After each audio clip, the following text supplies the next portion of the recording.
अस्सलाम वालेकुम। आज आपके लिए बहुत ही टेस्टी और मज़ेदार जायकेदार बकरे के मुंडी का सालन की रेसिपी लेके आई हूँ, जो कि बहुत ही टेस्टी बनकर तैयार होता है। इसे कुछ टिप्स के साथ मैं बनाना बताऊँगी, जिसकी वजह से इसमें जो बारीक बारीक हड्डियाँ निकलती है वो नहीं निकलेंगी। तो यहाँ पर इसे बनाने के लिए मैंने एक फुल मुंडी ले ली है।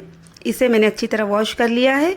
अब मैं इसे कुकर में बनाऊंगी, इससे वक्त भी बहुत कम लगेगा और बहुत ही अच्छी तरह ये कुक हो जाएगा। तो यहाँ पर मैंने 1 कप ऑयल ले लिया, यानी 100 ml के करीब ऑयल है।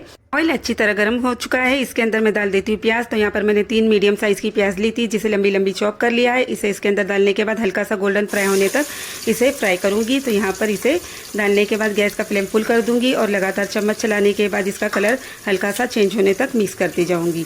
तो यहाँ पर देखिए इसका कलर हल्का सा गोल्डन हो चुका है। इसके अंदर मैं डाल देती हूँ 1 टेबल स्पून भरकर अदरक लहसुन का पेस्ट, और इसे डालने के बाद स्मेल खत्म होने तक अच्छी तरह मिक्स करूँगी। 5 से 7 सेकेंड तक इसे अच्छी तरह मिक्स करूँगी। तो यहाँ पर देखिए लगातार चम्मच चलाती जाऊँगी। 2 मीडियम साइज़ का टमाटर मैंने ले लिया था, उसके बारीक बारीक पीसेस कर लिए हैं। इस तरीके से उसे भी इसके अंदर डाल देती हूँ और उसे अच्छी तरह सॉफ्ट होने तक मिक्स करते जाऊँगी। आप चाहे तो टमाटर की जगह दही का भी यूज़ कर सकते हैं और टमाटर को स्किप कर सकते हैं, लेकिन टमाटर डालने से बहुत ही अच्छा टेस्ट आता है, इसलिए मैंने यहाँ पर टमाटर का यूज़ किया है और ये बहुत ही जल्द सॉफ्ट हो जाते हैं। यहाँ पर मैंने इसे अच्छी तरह मिक्स कर दिया है और टमाटर सॉफ्ट हो चुके हैं। इसके अंदर मैं डाल देती हूँ अब मुंडी। तो यहाँ पर पहले से ही मैंने मुंडी को वॉश करके रखा था। इसे डालने के बाद अच्छी तरह मिक्स करूँगी और लगातार चम्मच चलाती जाऊँगी, जिसकी वजह से 1 से 2 मिनट में मुंडी अच्छी तरह भून जाएंगी।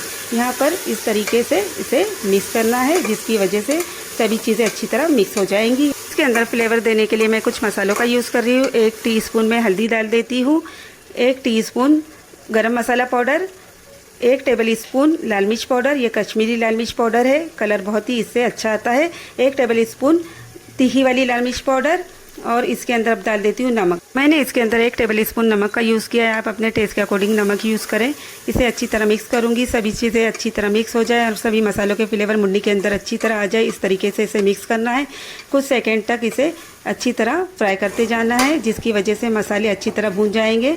और फिर इसके अंदर मैं डाल दूंगी पानी। तो यहाँ पर मैंने इस गिलास से 2 गिलास पानी का यूज़ किया है।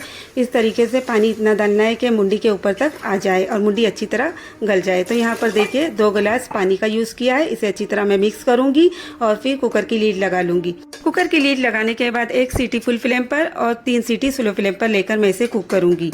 यहाँ पर देखिए इसे अच्छी तरह मैंने लगा लिया है और इसे अच्छी तरह कुक कर लिया है, और देखती हूँ अब ये किस तरह कुक हुआ है। पहले इसकी स्टीम रिलीज़ होने दूंगी और फिर इसकी लीड हटा लूँगी। तो यहाँ पर देखिए बहुत ही अच्छी तरह ये कुक हो चुका है और बहुत ही अच्छी तरह मुंडी का सालन बनकर रेडी हो चुका है। थोड़ी सी मैं फिर से गैस जला लेती हूँ और फिर इसके अंदर मैं थोड़े से सब्ज़ धनिया और थोड़ी सी हरी मिर्च डाल देती हूँ।